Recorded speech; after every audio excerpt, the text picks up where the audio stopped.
Here are some rapid fire tips for picking out glasses if you have a higher prescription. A higher prescription is it going to be anything above a +5 or anything below a -5, a bigger number than a -5. And honestly, these tips are probably helpful if you're in the 4s as well. So the first tip is that the smaller you can go on the frame, the less weight and potential edge thickness you will have to deal with. So you obviously want to make sure you don't go so small that it doesn't fit your head, but smaller is going to be better in these cases.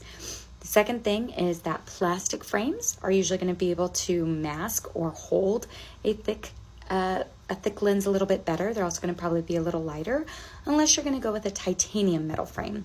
I would definitely stay away from the rimless or even the half rimless ones. They just don't hold those bigger lenses very well. The last thing I would consider too is lens material. If you can manage to go ahead and splurge for the high index material, it's going to be thinner, lighter, better quality vision. Hope that helps.